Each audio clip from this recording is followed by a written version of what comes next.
Best है कि class को मिस ना करेंगे, इसीलिए कि एक क्लास मिस हो जाएगा तो फिर पीछे छूट जाएगा, और जब पीछे छूट जाएगा तो कॉन्सेप्ट को समझ नहीं पाएंगे। इसीलिए जरूर उसमें कंटिन्यूअस रहे। तो मैं एक क्रिएशन हमारी ऑर्गेनाइजेशन का नाम है, ये वित्तीय साक्षरता के प्रति लोगों को जागरूक करने तथा इसे जन जन तक पहुंचाने तथा इसे संबंधित सेवा प्रदान करने वाली सेवा प्रदाता कंपनी, इस कंपनी का मुख्य उद्देश्य है लोगों को वित्तीय साक्षर करना, लोगों के अंदर में अपनी पैसे की समझ को पैदा करना कि पैसा कैसे पैसा बनाती है, पैसा आपके बिहाफ में कैसे काम करती है, इस चीज को जानना बेहद जरूरी है। हम लोग यहाँ पर देखते हैं कि अपने देश के अंदर में सबसे बड़ी विडंबना है कि एकेडमिक एजुकेशन का बहुत महत्व दिया जाता है, और इस एकेडमिक एजुकेशन के दम पर कुछ लोग अच्छे जॉब और अच्छी सैलरी तो ले लेते हैं, लेकिन इसके बावजूद भी उन्हें छोटी छोटी जरूरतों के लिए लोन लेने की जरूरत पड़ती है, और नतीजा ये होता है कि इनकी सैलरी का अधिकतम हिस्सा लोन की किस्त चुकाने में चली जाती है। और इन सब की वजह सिर्फ इतना ही है कि उस व्यक्ति के अंदर में वित्तीय साक्षरता की कमी है। ऐसे भी एक सर्वे रिपोर्ट बताती है कि 97% आदमी भारत के अंदर में वित्तीय मामला में अनलिटरेट है, फाइनेंस के मामला में एकदम लिटरेट है। कमाने के लिए हर कोई कुछ ना कुछ काम करके धन बना लेता है, लेकिन पैसे को क्या करना है, पैसे अपने कंट्रोल में कैसे रखना, अपने कंट्रोल में रख करके कैसे बहुत बड़ा धन बनाना है, ये जानकारी उनको नहीं है। तभी तो हम लोग पैसे जो बचाते हैं तिल तिल, उस पैसे को जाके चाहे तो बैंक में दे देते हैं, चाहे इंश्योरेंस करा लेते हैं, चाहे म्यूचुअल फंड करा लेते हैं, या एसआईपी करा लेते हैं। किसी के कहने पे हमें समझ नहीं होता है कि हमें कितना मिलना चाहिए और कितना वो देता है, ये समझ नहीं होता। और इसके पीछे सिर्फ और सिर्फ एक ही वजह है कि वो वित्तीय साक्षरता की कमी होती है। एक इंसान चाहे तो अपने जीवन में बगैर कर्ज लिए अपने सारे सपने और जरूरतों को पूरा कर सकता है, बल्कि चाहे तो घर बनाने का सपना, बेटी की शादी जैसे महत्वपूर्ण कार्य बगैर 1 रुपया कर्ज लिए कर सकता है।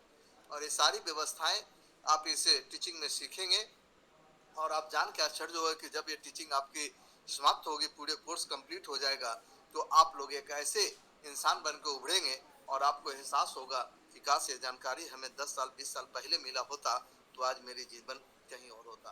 तो डियर फ्रेंड, आप ज्यादा समय न जाया करते हुए हम कॉल करते हैं तो help me welcome mister Rahul come on the digital screen. जोरदार क्लैपिंग से वेलकम करें। Thank you so much. हमारी आवाज़ प्रॉपर जा रही है?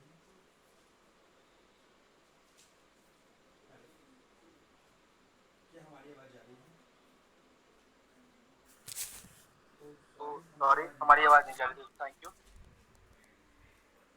Thank you so much. Thank you so much आप सभी को कि आपने फिर से निर्णय लिया है अपने आप को इम्प्रूव करने के लिए। टाइपिंग कैसे जाए? या आवाज जा रही है हमारी?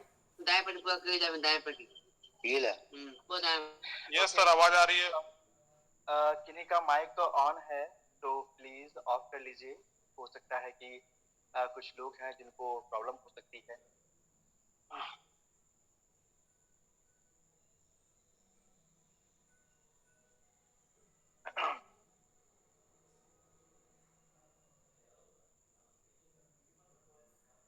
एक सेकंड दोस्तों। या ओके डन।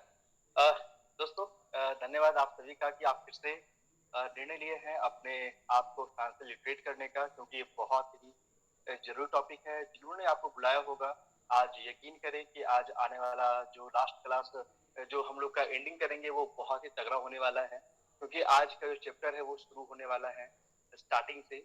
कल के क्लास में हमने सीखा था कि कौन कौन सा चैप्टर या कौन कौन सा सिलेबस हम लोग पढ़ने वाले, जिसके हिसाब से हमने बहुत सारे टॉपिक के बारे में बताया कि हम लोग इतने सारी चीज पढ़ने वाले हैं। तो first of all make sure करते हैं कि आप सभी अपना अपना नोटबुक और पेन लेके बैठे, क्योंकि ये पूरी तरह से एजुकेशनल क्लास है।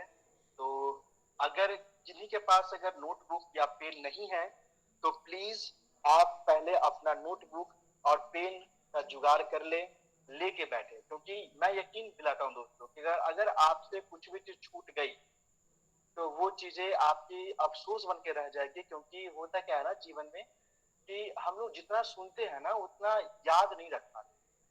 हम लोग अगर सुनते हैं हैं 100% बातें, तो मुश्किल से दिमाग में 40% बातें रह पाती है कुछ समय के लिए, उसके बाद वो भूलना चालू हो जाता है।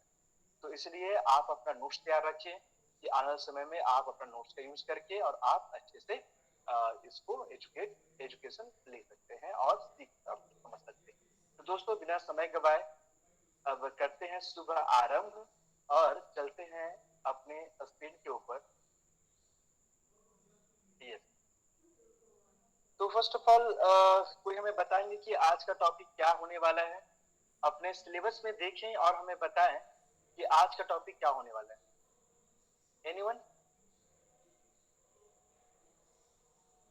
एनीवन कैन से कोई बोल सकते हैं? टाइप ऑफ आपको फाइनेंशियल इन्वेस्टमेंट। ओके डन सूरज। और किनको पता है जिन्होंने नोट किया है, नोटबुक बनाया है, क्या आपको पता है कि आज की क्लास क्या होने वाली है? Types of financial investment. Types of financial investment. Okay, thank you so much Rajendra sir. तो दोस्तों टाइप्स ऑफ फाइनेंशियल इन्वेस्टमेंट पहले यही टॉपिक है। क्यों टॉपिक है?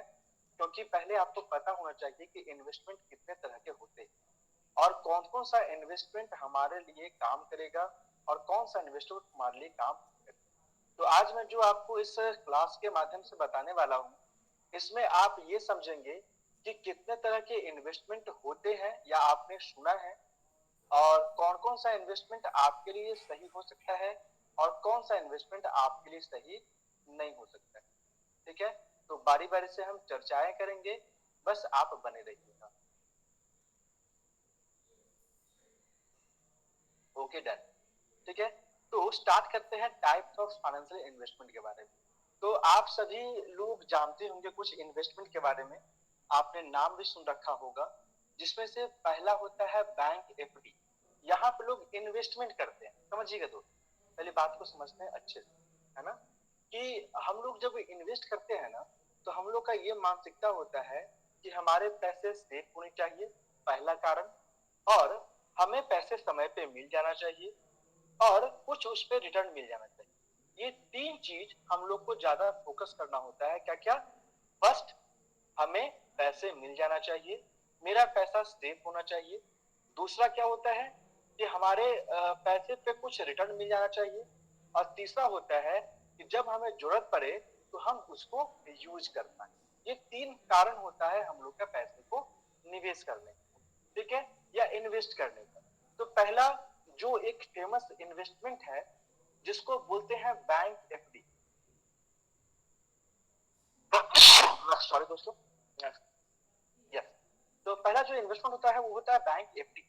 ठीक है, यहाँ पे आप सभी को पता होगा कि बैंक एफडी का जो सीएजीआर है, या तो इसको बोल देंगे रेट ऑफ इंटरेस्ट है, वो आता है 7.50, लगभग 7% लगभग है। ठीक है, मैंने उसको थोड़ा बढ़ा के लिखा है कि कोई आर्गुमेंट ना करे कि सर मैं तो 7% लेता हूँ, मैं तो 7.5% लेता हूँ, मैं तो 6% लेता हूँ। इसलिए मैंने पहले से ही इसको बढ़ा के रखा है कि आप इसको देखें। तो फर्स्ट ऑफ ऑल क्या यहाँ देखने को मिलता है कि हमारी जो इन्वेस्टमेंट है, पहला इन्वेस्टमेंट हम लोग सेफ बोलते हैं, वो होता है बैंक। क्यों? क्योंकि यहाँ पे आपके पैसे सेफ होते हैं, पहला कारण। दूसरा कारण, कुछ रिटर्न मिल जाता है। और तीसरा कारण कि आपको जब भी पैसे की आवश्यकता होती है आप जाके पैसे निकाल लेते हैं। Okay done. उसके बाद दूसरा इन्वेस्टमेंट के बारे में आप जानते होंगे, समझते होंगे, जिसको बोलते हैं गोल्ड। ठीक है ना, ये किसी से अछूता नहीं है, ये सब लोग के पास गोल्ड का इन्वेस्टमेंट सबको पता होता है कि गोल्ड का इन्वेस्टमेंट क्या है ना दोस्तों? आप सभी को पता होगा, आप सभी के घर में गोल्ड होगा, ठीक है ना। तो जो गोल्ड का जो इन्वेस्टमेंट है, अब इसके बारे में समझते हैं थोड़ी सी, है ना, क्योंकि आज जो भी गोल्ड में इन्वेस्ट कर रहे हो वो थोड़ी से आज अवेयर हो जाए कि गोल्ड में इन्वेस्टमेंट किस रूप में किया जाए। अब हमें बताएं, कोई जवाब दे पाएंगे क्या अपने दिमाग से कि गोल्ड के कितने रूप होते हैं? आप किस किस रूप में गोल्ड में इन्वेस्टमेंट कर सकते हैं? आप हमें बता पाएंगे? आप किस किस फॉर्म में आप गोल्ड में निवेश कर सकते हैं? किन्हीं को जानकारी है? डिजिटल और फिजिकल दोनों में कर सकते हैं। Yes yes yes Krishna sir, thank you so much. Digital और फिजिकल दोनों फॉर्म में कर सकते हैं। और भी कुछ फॉर्म होता है सर? बॉन्ड के रूप में एक और बॉन्ड के रूप में कर सकते हैं। Okay done. और भी कुछ होता है? सटीक बात, ज्वेलरी के रूप में कर सकते हैं। थैंक यू सो मच सूरज। ठीक है, तो हमने देखा क्या सर? चेक द्वारा। चेक? हाँ, चेक द्वारा समझे नहीं सर, फिर से बताएं। चेक द्वारा कर सकते हैं बैंक में। नहीं, बैंक में नहीं, गोल्ड में। गोल्ड में इन्वेस्टमेंट करने का 2-3-4 तरीका होता है। पहला तरीका क्या होता है कि आप उसको गोल्ड का बिस्किट आता है, आप वो ले लीजिए। दूसरा तरीका होता है कि आप गोल्ड का ज्वेलरी बना लीजिए। तीसरा तरीका होता है कि आप गोल्ड को आप डिजिटल फॉर्म में भी कीन सकते हैं। डिजिटल फॉर्म मतलब कि आपको एक बॉन्ड मिलता है, गवर्नमेंट आपको देती है कि आपको कितना ग्राम सोना लेना है और आप उतना ग्राम का पैसे पे करते हैं, तो आपको एक डिजिटल फॉर्म में गोल्ड मिल जाता है जिसकी वैल्यू गोल्ड के बराबर ही होती है। जब भी आप उसको बेचते हैं उससे फायदा क्या होता है ना, डिजिटल गोल्ड में फायदा क्या होता है कि आपको रख रखाव में टेंशन नहीं होता। ठीक है ना, आराम से आपको इजीली रख सकते हैं क्योंकि वो आपके लॉकर में ही रखा हुआ है, वो आपके घर में रखा हुआ नहीं कि जो चोरी हो जाए। वो पेपर फॉर्म में है, वो डिजिटल फॉर्म में जिसको आप कभी भी निकाल या कभी भी बाहर कर सकते हैं।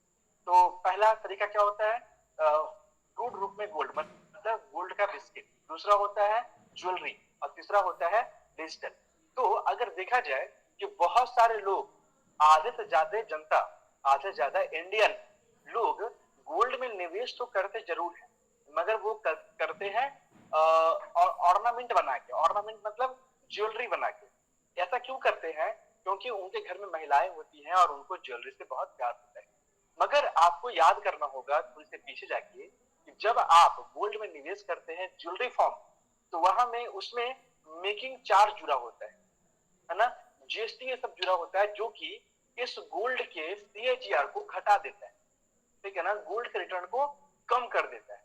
तो अगर आपको गोल्ड में निवेश करना है तो आप गोल्ड दो तरीका से बाय कर सकते हैं। पहला कि आप पूरी तरह से गोल्ड का बिस्किट ले आइए, टुकड़ा ले आइए जिसमें आपको मेकिंग चार्ज जुड़ा हुआ ना हो, क्योंकि जब भी आप अगर आप गहने को आप ले जाएंगे दुकानदार को बोलने के लिए कि हमें इसके पैसे दे दे, तो मेकिंग चार्ज उसका कट जाएगा। उसके बाद बहुत सारे काम धाम लगा के आपको सीधे रिटर्न बहुत कम दे देगा, मतलब गोल्ड का वजन ही घटा देता है वो लोग। यहाँ पे क्या होगा, जब क्रूड रूप में गोल्ड होगा तो आपको पता होगा कि आपके पास कितने ग्राम की गोल्ड है, आप वहां जाके उसके पैसे ले सकते हैं। दूसरा सबसे तरीका होता है कि आप ले सकते हैं डिजिटल फॉर्म, जो कि सबसे सेफ और सबसे अच्छा होता है। ठीक है, अगेन किसी का माइक ऑन हो गया है तो प्लीज अपना माइक ऑफ कर ले। रंजन, हाँ yes yes, thank you so much Ranjan. तो यहाँ पे देखेंगे क्या कि गोल्ड में निवेश करने का 3 तरीका है। और अब यहाँ देखेंगे 9%, यहाँ पे 9% से लिखा हुआ है क्योंकि गोल्ड में अगर कोई निवेश कर रहे हैं तो उनका सीएजीआर 9% मिलता है, मतलब रेट ऑफ इंटरेस्ट 9% मिलता है। मगर किसका? ज्वेलरी वाला का नहीं, वो जो क्रूड रूप में गोल्ड रखे हुए हैं, जो हार्ड रूप में गोल्ड रखे हुए हैं, या फिर जो डिजिटल गोल्ड लिए हुए हैं, उनका 9%। जो ऑर्नामेंट बनाया है वो वेस्ट ऑफ मनी है। वेस्ट ऑफ मनी मतलब उसका कोई प्रॉफिट नहीं आने वाला, बहुत कम हो जाता है। आगे चलते, गोल्ड का समझ में आ गया हम लोग को। ये हम लोग बैंक और गोल्ड में ज्यादातर निवेश करते हैं। अब कुछ हमारे समाज में कुछ ऐसे भी लोग हैं, ऐसे मतलब कि कुछ ऐसे भी लोग हैं जो कि रियल एस्टेट में भी इन्वेस्ट करते हैं, है ना। सॉरी, एक सेकेंड। यस, रियल एस्टेट में इन्वेस्ट करते हैं। आपने नाम सुना होगा, रियल एस्टेट में इन्वेस्ट करने वाले ऐसे बहुत सारे लोग आपको मिल जाएंगे, दिख जाएंगे, जो कि रियल एस्टेट में निवेश करते हैं।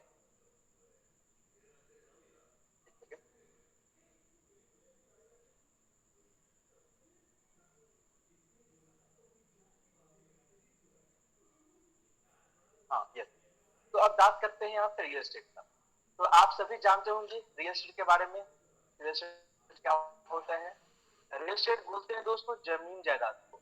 तो जो लोग जमीन में कारोबार करते हैं, जो लोग बिल्डिंग बना के बेचते हैं, उनको रियल एस्टेट इन्वेस्टर कहा जाता है।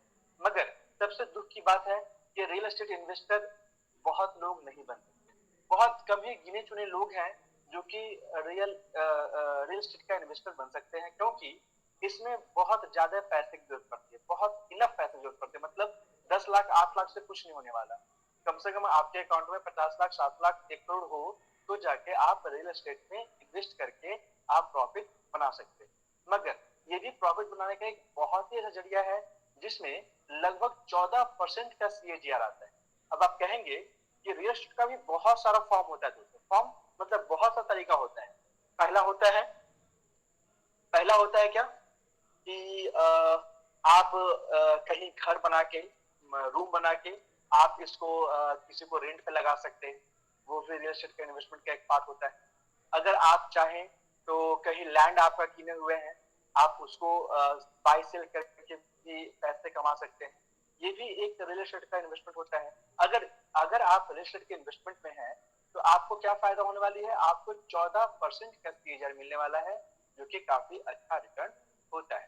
ठीक है, मगर इसमें सबसे बड़ी बात क्या होती है, प्रॉब्लम की बात क्या होती है कि पहला, अगर आपने सही रियल एस्टेट बाय नहीं किया है या सही जमीन बाय नहीं किया है तो ये आपकी घाटा का सौदा हो सकता है। जैसे कि मान लेते हैं कि आपने जमीन कीना और उस जमीन में पानी ही नहीं, तो क्या होगा, वो जमीन का भाव आपको मिलने वाला नहीं। मान लेते हैं कि आपने जमीन कीन लिया महंगे दाम, मगर बाद में पता चला क्या कि वो जमीन का रास्ता ही नहीं है, रास्ता मतलब उसकी वे ही नहीं है जहां पे लोग आ जा सके, तो क्या होगा, जमीन का वैल्यू खत्म।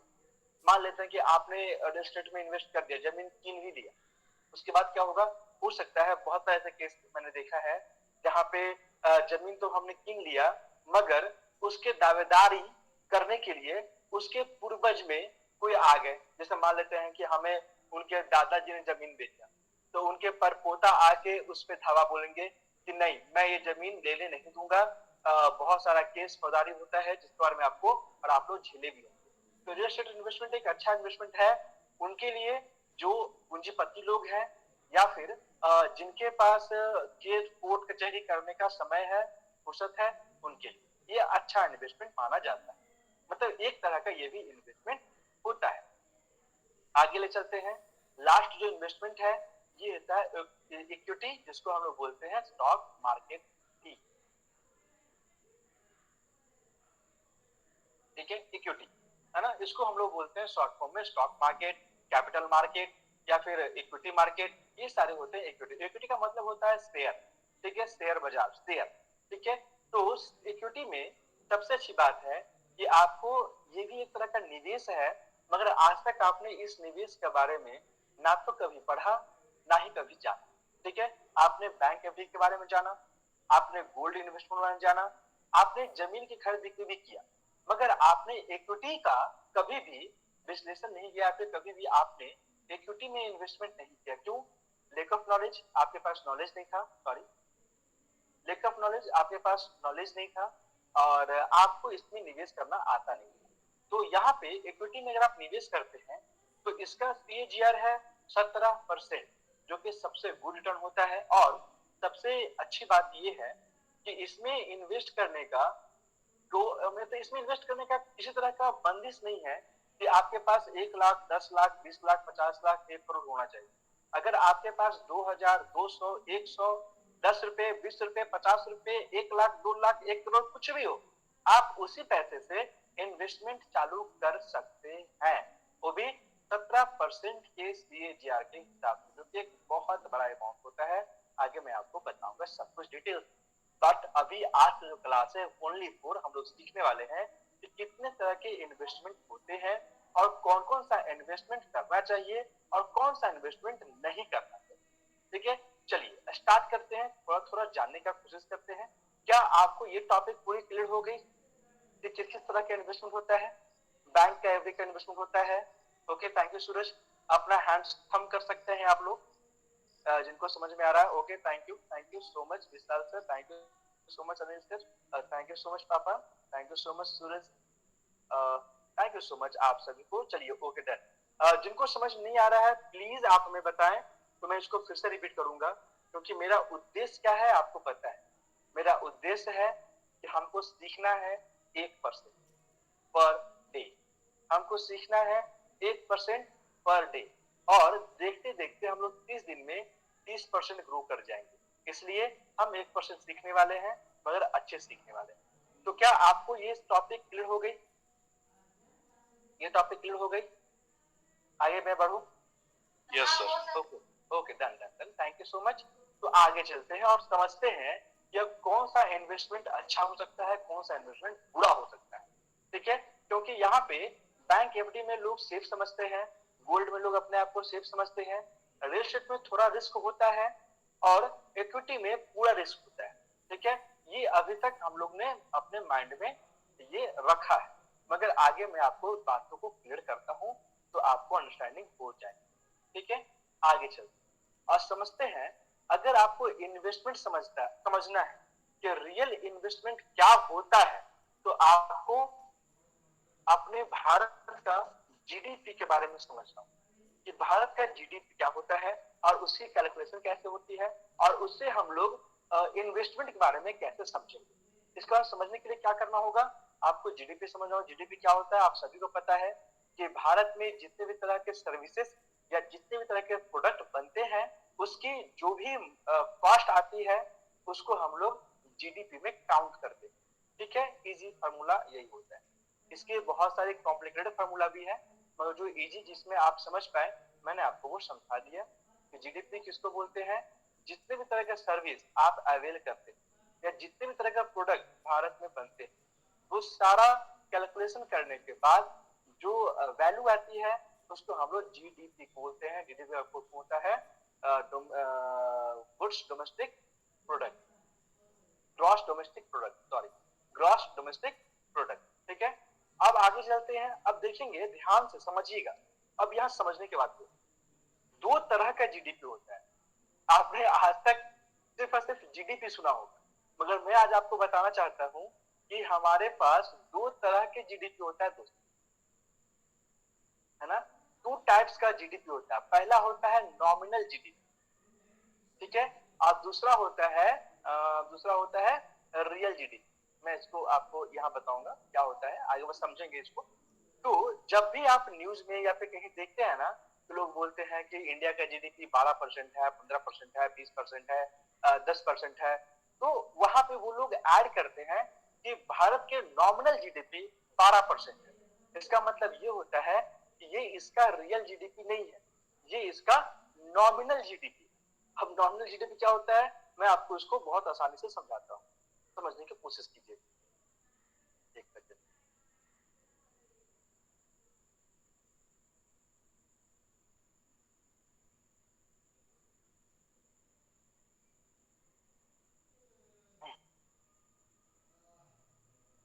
एक सेकंड दोस्तों।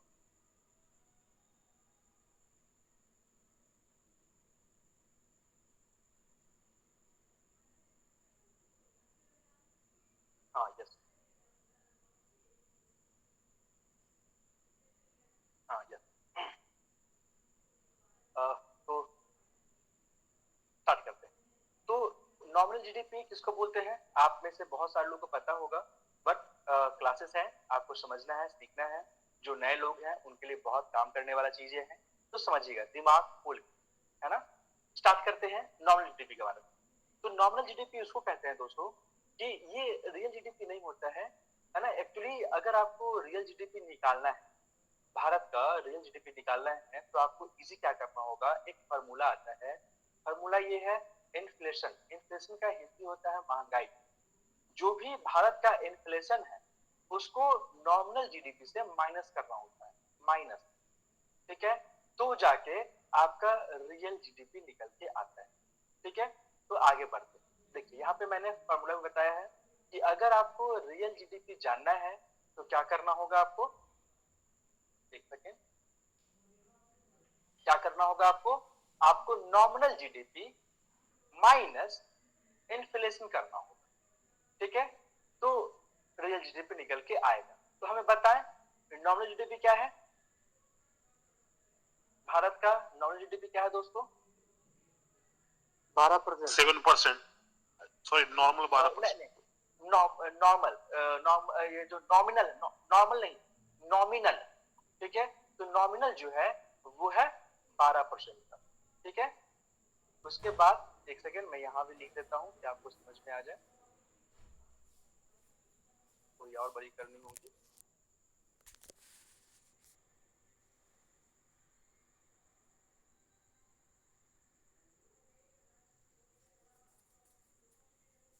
भारत का इन्फ्लेशन क्या है दोस्तों? भारत का जो अभी इन्फ्लेशन चल रहा है ना, महंगाई जिसको बोलते हैं, इन्फ्लेशन अभी है भारत का 5%। ठीक है ना, याद रखिएगा। भारत का जो अभी इन्फ्लेशन चल रहा है वो है 5%। ठीक है, नॉमिनल जीडीपी है 12%। तो हम लोग का फॉर्मूला क्या है? अगर आपको रियल जीडीपी जानना है तो नॉमिनल जीडीपी माइनस इन्फ्लेशन करें तो क्या होगा? 12% माइनस 5% कितना आएगा? 7%। ठीक है, अब आप कहेंगे कि हम लोग इन्वेस्टमेंट सीख रहे थे तो ये हम लोग को जीडीपी क्यों पढ़ाया नहीं? अब आपको समझ में आएगा कि जीडीपी जानना क्यों जरूरी था। ठीक है, समझते हैं ध्यान से, है ना? यहाँ तक चीजें क्लियर है? यहाँ तक चीजें क्लियर है आपको? जीडीपी क्लियर हो गई, नॉमिनल जीडीपी क्या होता है वो क्लियर हो गया, इन्फ्लेशन क्या होता है वो क्लियर हो गया। रियल जीडीपी, अगर आपको रियल जीडीपी निकालना है तो आपको समझ में आ गया कि हमको महंगाई को घटा देना है तो हमको रियल जीडीपी निकल के आ जाएगा। अब आते हैं अपने मेन टॉपिक पे कि अब हमारे पास रियल जीडीपी निकल के आ गया 7%। ठीक है, अब इसका क्या? अब आप कहेंगे राहुल सर इसका क्या? ठीक है, तो इसका ये दोस्तों कि अब आपको मेजरमेंट करना है, नापना है, तौलना है कि जो भी इन्वेस्टमेंट 7% से नीचे होगा उसमें इन्वेस्टमेंट करना गुनाह है। अगर आप उसमें इन्वेस्टमेंट कर रहे हैं तो आप अपने साथ और अपने आने वाले जनरेशन के साथ खिलवाड़ कर रहे हैं। ठीक है, या फिर आप अभी तक फाइनेंशियल लिटरेट नहीं। अब आगे बढ़ते हैं, स्टार्ट करते हैं। बैंक का एफडी मैंने क्या बताया था? 7.50%। Okay done. उसमें से जब आपको बैंक का मान लेते हैं, इसको यहाँ पे एग्जाम्पल लेता हूँ समझिएगा, समझने के लिए मैं कहां ले लूं, यहाँ पे एग्जाम्पल समझिए ध्यान से। मान लेते हैं कि किसी के पास बैंक में 1 लाख रुपए जमा है। थोड़ा छोटा हो गया ना, एक सेकंड मुझे थोड़ा बड़ा किया।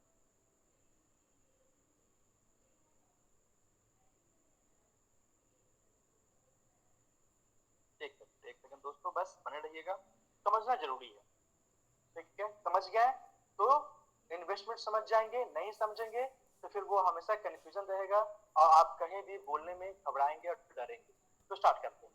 तो फर्स्ट ऑफ ऑल क्या देखें कि मान लेते हैं इकाई, दहाई, सैकड़ा, हजार, 10,000, लाख, 10 लाख हो गया, एक जीरो हटा दें। मान लेते हैं किसी व्यक्ति का 1 लाख रुपए बैंक में इन्वेस्ट है तो बैंक रिटर्न क्या देगा दोस्तों? 7.6%। मतलब कि 1,07,500।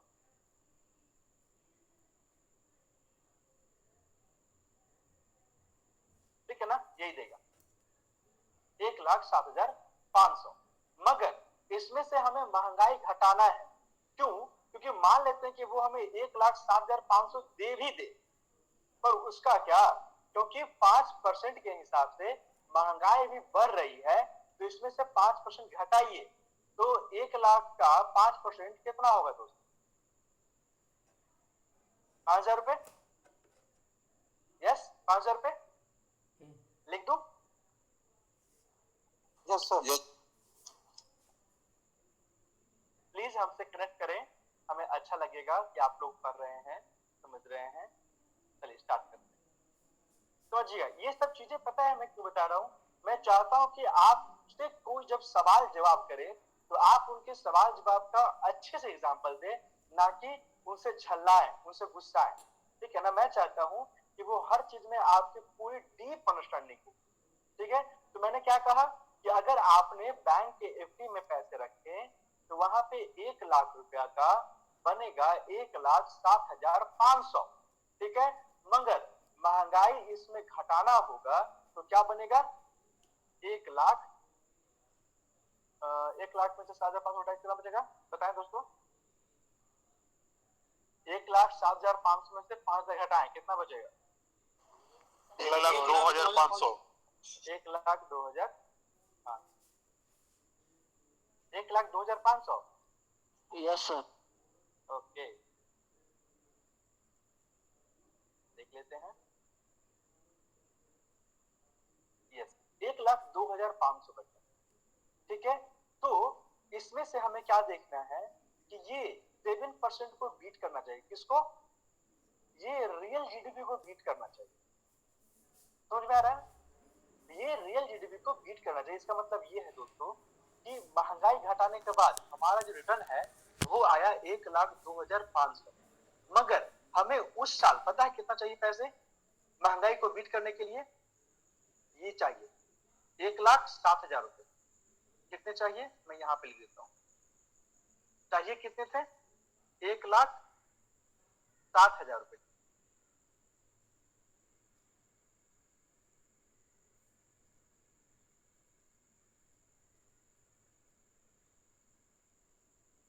समझ में आया ना? हमें उस साल उस समय हमें चाहिए था 1,07,000 रुपए। ठीक है ना? मगर हमें क्या मिल रहा है? 1,02,500 रुपए। तो क्या ये मेरा निवेश अच्छा है या बुरा है? क्योंकि ये हमारी महंगाई को भी बीट नहीं कर पा रहा है। मतलब इसका मतलब ये है दोस्तों, इसको ऐसा मान लीजिए कि अभी जिस लैपटॉप में मैं आपको चीजें शो कर रहा हूं, इस लैपटॉप का कीमत 1,00,000 रुपया है आज के डेट। तो अगले साल ये लैपटॉप का कीमत कितना हो जाएगा महंगाई के हिसाब से? 1,07,000 रुपए। मगर बैंक हमको क्या देगा? 1,02,500 रुपए। क्यों? क्योंकि 5% तो महंगाई भी खा जाएगी ना। ठीक है, तो यहाँ पे क्या हुआ? मतलब कि हमें अपने पॉकेट से लगभग 5,000 रुपए पे करने होंगे तो जाके हम उस महंगाई को बीट करेंगे। अब आपको समझ में आ रहा होगा एक आम व्यक्ति हमेशा गरीब का गरीब क्यों रह जाता है। क्यों? क्योंकि वो जिस व्यवस्थाओं में देख समझ के पैसे रखे थे वो उनके सबसे बड़े दुश्मन थे। क्यों? क्योंकि वो अपने महंगाई दर को भी नहीं बीट कर पा रहे हैं दोस्तों। तो उनका पैसा कैसे वेल्थ बनेगा? उनका पैसा कैसे बड़ा बनेगा? आप समझ रहे हैं ना बातों को, है ना? आगे चलते हैं, अब इसको फटाफट समझते हैं। तो मैंने आपको इसको समझाने के लिए बताया था कि मान लेते हैं कि बैंक का एफडी है ये। बैंक एफडी में हम लोग को मिल रहा है 7.50%। इन्फ्लेशन क्या है दोस्तों? 5%। घटेगा कितना? 2.50%। हम लोग क्या करेंगे? हम लोग मैच करके देखेंगे कि हमें क्या करना है कि ये रियल जीडीपी से ऊपर होना चाहिए। अगर नीचे है तो राम राम, उसमें इन्वेस्ट नहीं करना। ठीक है, क्यों नहीं करना? क्योंकि वो आपके पैसे को सिर्फ और सिर्फ घटा रहा है, बढ़ा नहीं रहा है। आपको लग जरूर रहा है कि हमारा 1,00,000 रुपया अगले साल 1,07,000 हो गया है। मगर जब उसको निकाल के आप सामान किने जाएंगे तो वो दुकान वाले बोलेंगे कि भैया, आपने डायलॉग सुना होगा, ठीक है ना? अगर कोई सामान महंगा हो जाए तो आप बोलेंगे उनसे कितना महंगा कैसे हो गया जी? तो बोलेंगे क्या कि भैया किस जमाने में है? वो जमाना गया। आपने डायलॉग बहुत सुना होगा। ये ऐसा क्यों डायलॉग है? क्योंकि हमने इन्फ्लेशन को कभी समझा ही नहीं। हमें लगता है कि बैंक में जो पैसा रख दिए तो वो हमारी जीवन चला देगा, वो सबसे सेफ है। मगर मैंने आपको क्या बताया? ये सबसे अनसेफ है। क्यों अनसेफ है? क्योंकि जहां पैसा रखे हैं वो तो अपना वैल्यू ही खो रही है। तो फिर ऐसा क्या मतलब? समझ रहे हैं ना बातों को? जो पैसे हमारे वैल्यू खो रही है वहां का निवेश क्या मतलब? ठीक है, तो मैंने यहाँ पाया कि बैंक एफडी में अगर कोई निवेश किए हुए हैं तो ये क्या है? ये आपके लिए एक अच्छा निवेश नहीं माना जाएगा, क्योंकि ये आपके रियल जीडीपी से नीचे है। 7% से हम ऊपर जाए। नेक्स्ट चलते हैं गोल्ड के सेगमेंट। अगर गोल्ड के सेगमेंट में देखेंगे तो यहाँ 9% का सीएजीआर है। इसमें 5% को माइनस करते हैं तो आता है 4%। मैच करके देखेंगे तो ये भी रियल जीडीपी से नीचे है। तो कुछ मायनों में गोल्ड में भी निवेश करना सही नहीं है। मगर हाँ, कुछ ऐसा सिनेरियो होता है, मैं आपको वही पढ़ाऊंगा आगे चल के, कि कुछ ऐसा सिनेरियो होता है जिसमें गोल्ड में इन्वेस्ट करना सबसे अच्छा इन्वेस्टमेंट माना जाता है। कब? मैं आपको वो आने वाले क्लास में पढ़ाऊंगा, वो सब कुछ पढ़ाऊंगा। बस आपको सब स्टेप बाय स्टेप सब कुछ सीखते जाए। अगेन यहाँ पे हम लोग देखते हैं रियल एस्टेट के बारे में। तो रियल एस्टेट का जो सीएजीआर है वो 14% है। इसमें से 5% घटा देंगे क्योंकि 5% क्या हो गया, हम लोग की महंगाई हो गई। वो घट जाने के बाद आपका जो आने वाला है ये मेन अमाउंट या मेन CAGR वो है 9%। तो हम लोग देखेंगे मैच करके कि क्या 9% रियल जीडीपी से बड़ा है या छोटा है। तो आप यहाँ देखेंगे और पाएंगे कि ये रियल जीडीपी से बड़ा है। इसका मतलब क्या है कि ये एक अच्छा निवेश माना जा सकता है।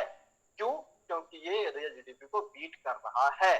ठीक है, मगर इसमें बहुत सारे इश्यूज होती हैं जो मैंने आपको डील किया है। ठीक है, इश्यूज क्या क्या है? जमीन अच्छा नहीं बाय होने का खतरा, सही जमीन परचेज नहीं करने का खतरा, पानी ना होने का खतरा, रास्ते ना मिलने का खतरा, लीगल अनलीगल ऐसे बहुत सारे खतरा, ह्यूज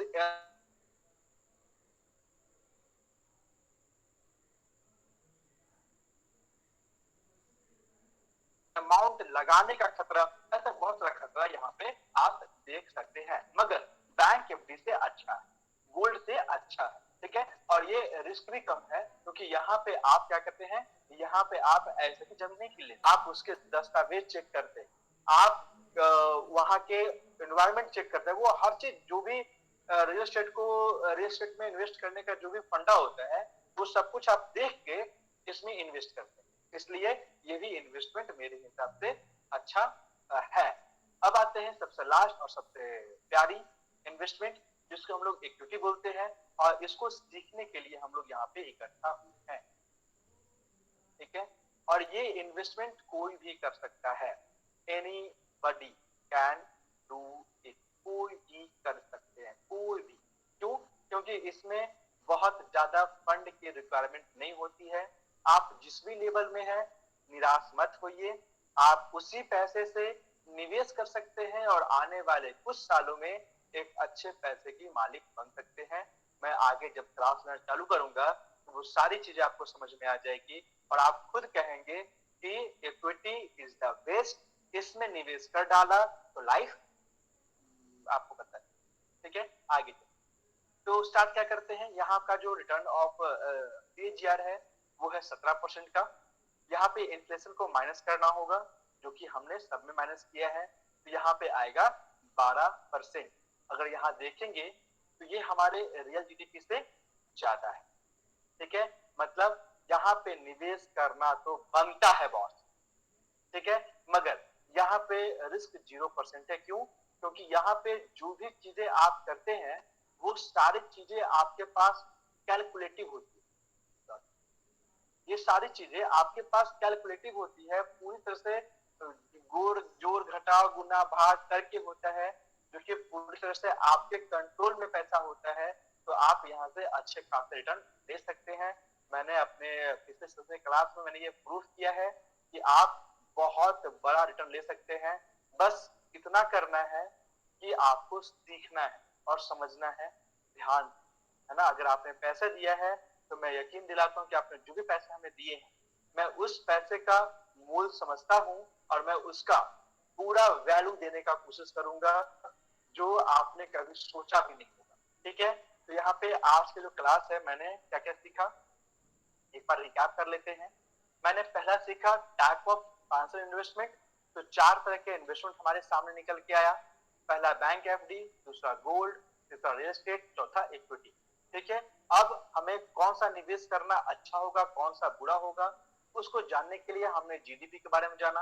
अब यहाँ पे मैंने जीडीपी को सुना कि 2 तरह के जीडीपी होते हैं, एक नॉमिनल और एक रियल। मैं यहाँ पे लिख देता हूँ, याद रहे। नहीं, आप नॉमिनल और रियल जीडीपी। ठीक है, नॉमिनल जीडीपी 12% है और इन्फ्लेशन 5% होता है। तो अगर आपको रियल जीडीपी निकालना है तो क्या करना होगा, नॉमिनल जीडीपी माइनस इन्फ्लेशन करना होगा जो कि आता है 7%। ठीक है, ये हो गया हम लोग का रियल जीडीपी।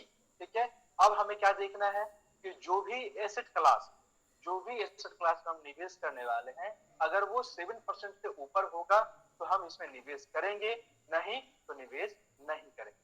तो बैंक एफडी देखें तो ये हमारे रियल जीडीपी को बीट नहीं कर पा रहा है, तो हम कहेंगे bye bye, tata bye bye, खेल खत्म। है। उसके बाद हम लोग आए गोल्ड में। तो गोल्ड कुछ समय के लिए अच्छा निवेश माना जाता है, मगर बहुत सारे मामले में गोल्ड भी रियल जीडीपी को बीट नहीं कर पाता है, इसलिए इसको भी टाटा बाय बाय। ठीक है, उसका आता है रियल एस्टेट के बारे में। तो इसमें निवेश करने का बहुत सोचला है, बहुत ज्यादा इसमें क्या बोलते हैं कैटेगरीज है। अगर वो कैटेगरी फुल नहीं कर पाएंगे तो आप इसमें निवेश कर ही नहीं पाएंगे। तो ये भी निवेश राम राम कर सकते हैं, बहुत सारे लोग कर सकते हैं, जिनके पास पूंजी है वो कर सकते हैं बड़े आराम से, बहुत अच्छा निवेश होता है। और चौथा जो सबसे रानी है वो है इन्वेस्टमेंट का राजा रानी जो कह दे, वो है इक्विटी, क्योंकि इसमें 17% का सीजन निकलता है, वो भी सेफ मतलब बिना पैसे डूबे।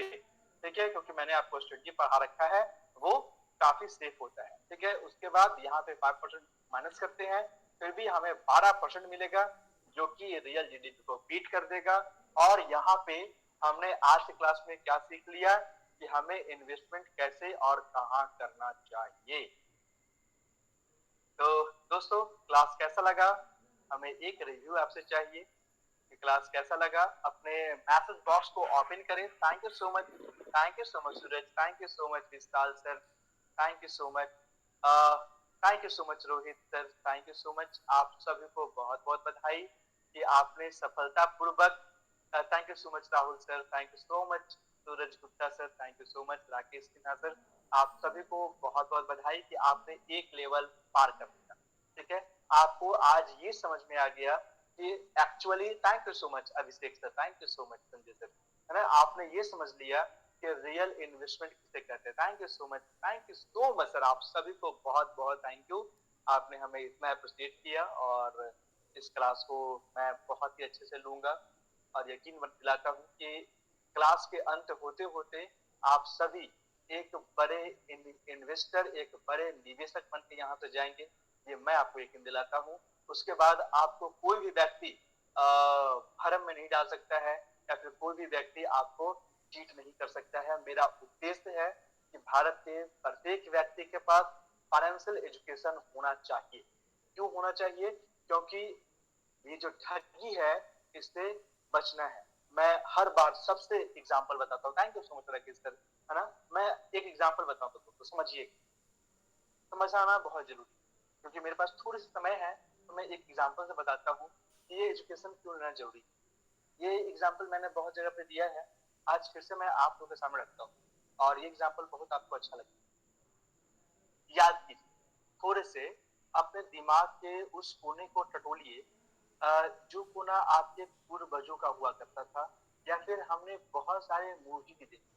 आपको याद है क्या कि बहुत सारे मूवीज में पहले के जमींदार लोग या रंगदार लोग क्या करते थे कि आपके दादा परदादा का या फिर ओल्ड एज जिनको पढ़ना लिखना नहीं आता था, उनके पास एक कागज का टुकड़ा लाया जाता था और उस टुकड़ा पे उनको हम का ऐसा वो पेंट करके और उसको ऐसे लगवा दिया जाता था और उनकी जमीन को हड़प लिया जाता था।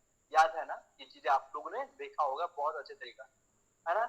मैं ये क्यों बोल रहा हूँ मैं आपको बताता हूँ। मैं ये इसलिए बोल रहा हूँ ना, क्योंकि होता क्या है दोस्तों कि जब आप अनलिटरेट हो उस समय उनकी जमीन की लुटाई क्यों, हमें बता पाएंगे? उस समय उनकी जमीन की लूट क्यों हुई? क्योंकि उन्हें ना तो हिंदी पढ़ने आता था ना ही इंग्लिश पढ़ने आता था। यहाँ पे मौजूद ऐसे बहुत सारे लोग होंगे जिनके दादा या परदादा का कितने सारे जमीन लुट गया होगा, बर्बाद चला गया होगा ड्यू टू एजुकेशन। क्यों? क्योंकि उन्हें हिंदी और इंग्लिश का ज्ञान नहीं था, इसलिए बेचारे बस ठप्पा लगाना जानते थे, किसी पेपर पर लगवा के और उनकी लुटाई हो जाती है ना। मगर आज जिस जनरेशन में हम लोग हैं, 21वीं सदी में हम लोग हैं, ठीक है, क्या आप में से कोई एक व्यक्ति बता पाएंगे कि क्या आज जमीन की लूट हो रही है क्या? शायद नहीं। क्यों नहीं हो रही? क्योंकि अब आपको भी हिंदी पढ़ने आता है और आपको भी इंग्लिश पढ़ने आता है। तो अब अगर कोई आपके पास पेपर का टुकड़ा लाए तो आप उसकी रीडिंग करते हैं, पढ़ाई करते हैं, और अगर आपको उसका कोई भी कोटेशन सही नहीं लगता है तो आप क्या कहते हैं कि भाई साहब मैं इस पे साइन नहीं करूंगा, जब तक आप इसको नहीं बदलेंगे। देखिए, अगर आप बदलेंगे तो साइन करूंगा, नहीं तो नहीं करूंगा। क्यों कर पाए ऐसा आप? क्योंकि आपने हिंदी और इंग्लिश पढ़ना सीख ली, आप लिटरेट हो गए। अब मैं आपसे बात करता हूं फाइनेंस के बारे में। अभी के जनरेशन में हम लोग फाइनेंस में इसी तरह के हो गए। आने वाले जनरेशन हमारे है ना, वो कहेंगे कि पता है हमारे दादाजी का, हमारे चाचा जी का, हमारे पापा जी का इतने सारे पैसे इन्होंने लूट के ले गया। क्यों? क्योंकि उन्हें पता ही नहीं था अपने पैसे के बारे में। बस इतना ही है। मगर फिर भी नुकसान आपके जनरेशन का है, क्योंकि अगर आपके दादाजी का जमीन लूटा है तो नुकसान आपका है और किसी का नहीं। तो अब जब हम लोग फाइनेंशियल लिटरेसी ले रहे हैं तो अब क्या होगा, हमें भी अपने फाइनेंस के बारे में वो हर चीज मालूम होगा जो हमें मालूम होना चाहिए। तो अब कोई भी व्यक्ति आके आपसे ये नहीं कह सकता कि आप ये करवा लीजिए, आप वो करवा लीजिए, आप इसमें चल जाइए, आप इसमें लगा दीजिए। कोई लगाने और बजाने नहीं आएगा। क्यों? क्योंकि अब आपको समझ है कि किसमें लगाना है और किसमें बजाना है, कौन लगवाने के लिए आया है और कौन बजवाने के लिए आया है। क्यों? क्योंकि अब आप पूरी तरह से नॉलेजेबल हो जाते हैं। तो दोस्तों, अब टाइम होने वाला है, तो कुछ कुछ फीडबैक ले लेते हैं। तो फर्स्ट ऑफ ऑल मैं एक हैंडल्स करवाना चाहता हूँ आप सभी से कि कितने लोग यहाँ पे नए लोग हैं, प्लीज आप अपना हैंडल्स कर सकते हैं। मैं देखना चाहता हूँ कि हमारे साथ कितने लोग नए लोग जुड़े हुए हैं। वाह वाह, very nice, very nice, very nice. और जो नया सेशन स्टार्ट किया है, नया सेशन, जो पिछले क्लास में बीच में घुसे हैं वो भी हमारे नया ही। जो पिछले क्लास में, जो पिछले सेशन में बीच में घुसे हैं वो भी हमारे लिए नया है, तो वो भी हैंडल्स करें। जिनकी पूरी क्लासेस नहीं हुई, जिनकी पूरी क्लासेस नहीं हुई है वो सारे लोग हैंडल्स करें। Okay okay okay okay, done done done done.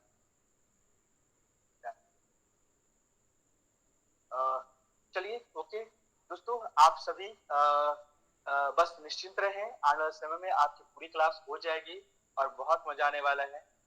मैं यकीन दिलाता हूँ, मैं बहुत एक्साइटेड हूँ आप सभी को वो हर जानकारी देने के लिए जो आपसे लोग छुपाते चले हैं, जो आपसे लोग छुपाते रहे।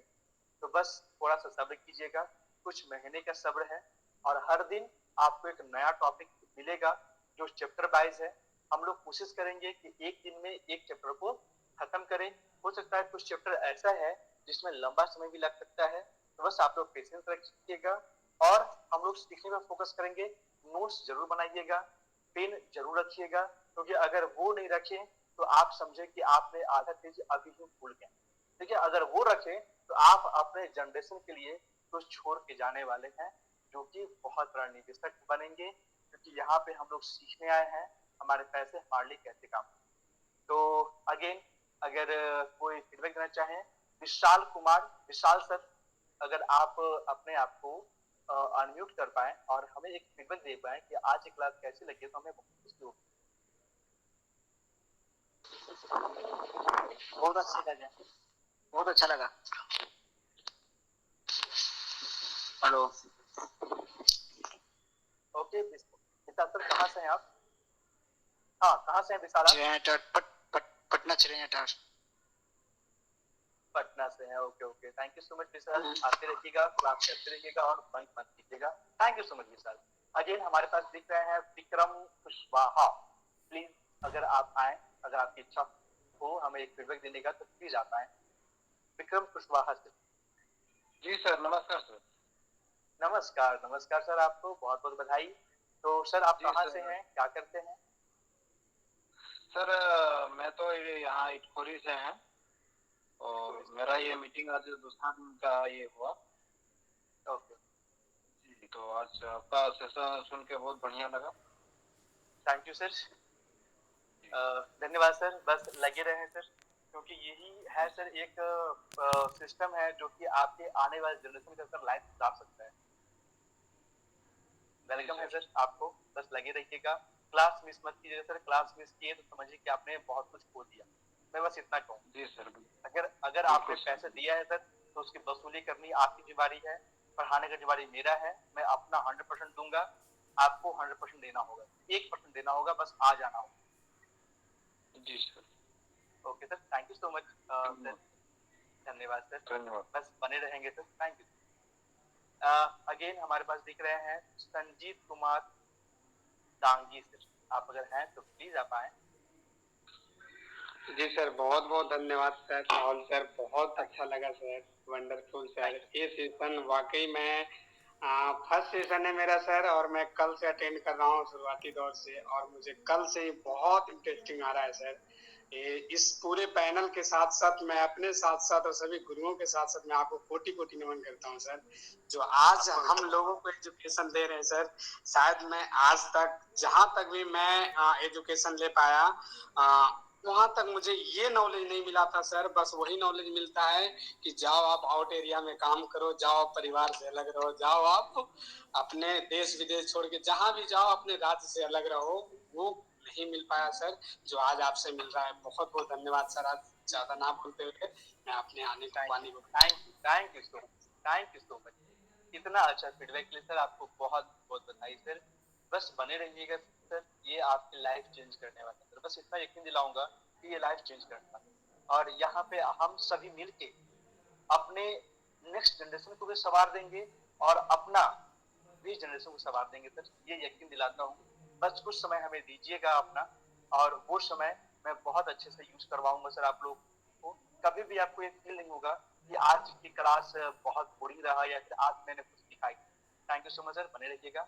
तो अगेन हमारे साथ जिनकी बातें हो चुकी है ना, प्लीज अपना अगर हैंड लो कर देंगे तो शायद हमें अच्छा लगे। जैसे हाँ, thank you so much sir. Again हमारे पास दिख रहा है अभिषेक पाठक सर, अगर आप आए तो। अभिषेक पंकज। जी नमस्कार सर। नमस्कार सर, कहाँ से हैं और कैसा सर लगा हजारी आपका सेशन? झारखंड हजारीबाग से हूँ सर। ओके। सर सेशन तो बहुत अच्छा है सर। एक जगह कहीं भी जो नहीं मिला वो यहाँ पे मिलने को मिल रहा है सर, देखने को मिल रहा है। और पैसे के बारे में तो कमाने के सब बताते हैं, लेकिन सेव करने के लिए शायद पहला सेशन, मतलब ये पहला जगह है जो बताया जा रहा है सर। जीवन में सर पहला ऐसा एजुकेशन है जो मैंने बचपन से लेके अभी तक सीखते रहा, मगर ये एजुकेशन किसी को दिया ही नहीं कहीं नहीं मिला सर, यहीं पे सिर्फ मिला sir. Thank you so much sir, इतना अच्छा फीडबैक के लिए सर बहुत बहुत धन्यवाद आपको। ओके बस सर थैंक यू बने सर। रहिएगा सर, जी एकदम सर, थैंक यू एकदम जी thank thank you you sir. Sir. Again हमारे पास दिख रहे हैं रंजन प्रसाद साव, प्लीज सर। जी बहुत बहुत धन्यवाद राहुल सर, आपको धन्यवाद बहुत बहुत धन्यवाद सर। ये क्लास सर बहुत इम्पोर्टेंट क्लास है। आज तक जो कोई स्कूल कॉलेज और यूनिवर्सिटी नहीं सिखाया वो चीज हम लोग को यहाँ सिखाया जा रहा है सर। और ये चीज सीख करके हम लोग कुछ ही समय में एक अच्छा धनवान आदमी बन सकते हैं, हम लोग अच्छा वेल्थ क्रिएट कर सकते हैं सर। जो चीज कहीं से प्राप्त नहीं हुआ वो स्मार्ट वेल्थ क्रिएशन के मन से प्राप्त हो रहा है। इसके लिए बहुत बहुत धन्यवाद आपको राहुल सर, कि हम लोगों को। जी धन्यवाद। आप सर कहाँ से हैं आपने बताया? मैं चौपारण से हूँ सर। जी धन्यवाद sir, thank you so much. Again हमारे पास दिख रहे हैं Rakesh Sinha sir,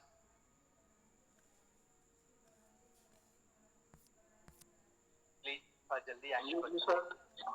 thank you so much Rakesh Sinha sir. जी सर, मैं चौपारण हजारीबाग से हूँ सर। पिछले सेशन से भी बीच बीच में अटेंड कर रहा था, कल से सेशन रेगुलर में अटेंड कर रहा हूँ सर। बहुत ही लाजवाब, बहुत ही अच्छा प्रयास है आपके द्वारा। मैं आपका और विजय सर दोनों का अभिनंदन करता हूँ, और साथ में बहुत बहुत धन्यवाद भी देता हूँ कि ये शिक्षा हम लोगों के बीच में बांट रहे हैं। आर्थिक आजादी की जो शिक्षा हम लोग ले रहे हैं और घर घर अलग जगाने का प्रयास जो आप लोगों के द्वारा किया जा रहा है, इसके लिए कोटि कोटि धन्यवाद आपको। बहुत ही अच्छा प्लेटफॉर्म है सर। इसकी मतलब जितनी भी तारीफ की जाए बहुत कम है, इसलिए मेरी ओर से बहुत बहुत धन्यवाद sir. Thank you so much Rakesh Sinha sir, बस आते रहेंगे, क्लास मिस मत कीजिएगा सर, बस यही एक रिक्वेस्ट है सभी से, मैं बार बार ये कहता हूँ। अगेन हमारे पास दिख रहे हैं अनिल कुमार सर, प्लीज आप कहाँ से? नमस्कार सर, नमस्कार सर। मैं चौपारण हजारीबाग से हूँ ओके और जो है जो चल आपका आपकी आवाज का है आप जो क्लास लेने का जो आपका तरीका है वाकई बहुत बेहतरीन है। इसके लिए मैं आपको कोटि कोटि नमन करता हूँ। मैं एक क्लास में मुझे ये सीखने को मिला कि अपनी जो शिक्षा का तीसरा चरण है वो तीसरा चरण हम लोग सोचे थे कि हम लोग को तीसरा चरण जो क्लास लेने करने का है वो बेकार जाएगा लाइफ में, लेकिन ये स्मार्ट वेल्थ क्रिएशन के चलते जो मुझे क्लास मिल रहा है जो अपने आप को कई बहुत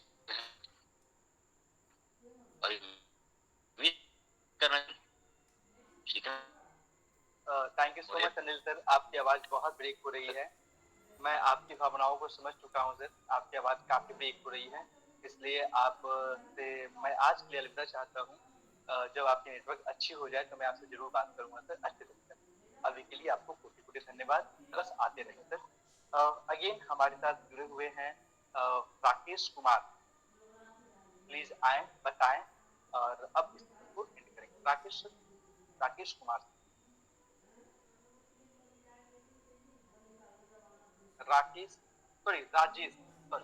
Rajesh Kumar. Okay, sorry, sir. Okay, sir. So, thank you for inviting me here. So, मैं सर नवादा से हूँ, बिहार के, और मैं सेशन तो आपका लगता है मैंने तकरीबन 5 सेशन मैंने कर चुका हूँ।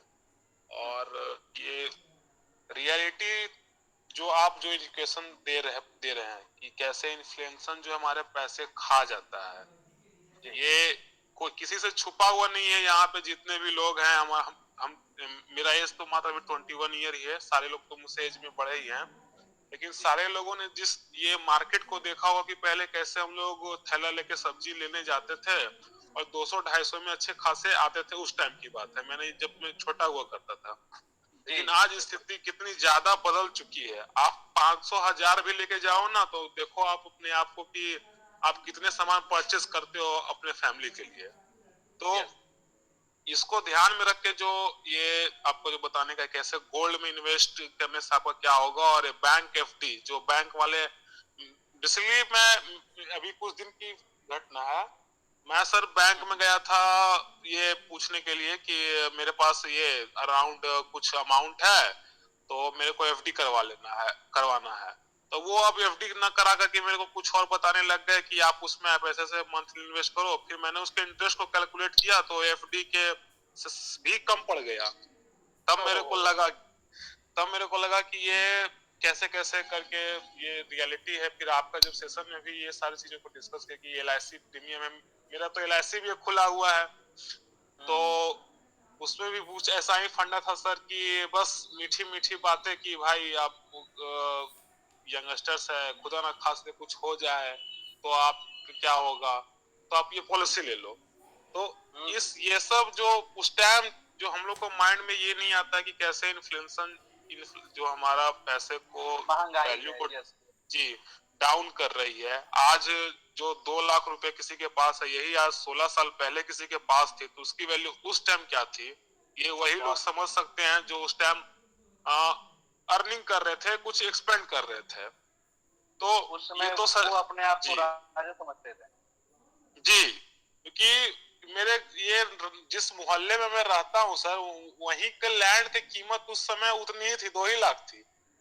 बट आज 50 लाख में भी वो जमीन नहीं मिलने वाली है, नहीं मिलने वाला है। आज वो करोड़ में जाने वाली है। राजेश सर, पता है आपका एज बहुत छोटा है और हमें ये बहुत खुशी है कि आप उसी एज में आपने ये चीजें समझना चालू कर दिया है। जब आप हमारे एज के होंगे, अभी मैं हूँ 30 का, जब आप 30 के एज के होंगे तो आप हमसे कहीं ज्यादा नॉलेज रखने वाले, ठीक है? तो राजेश सर बस बने रहिएगा सर, है ना, बंक क्लास मत कीजिएगा प्लीज, क्योंकि इसमें हमारी नुकसान हो जाती है। नुकसान ये हो जाती है कि चीजें हमें लगता है कि इनको मैं वो चीजें नहीं दे पाया जो हमें सच में देना था आपको। तो थैंक यू सो मच दोस्तों, टाइम यहाँ खत्म होती है और सर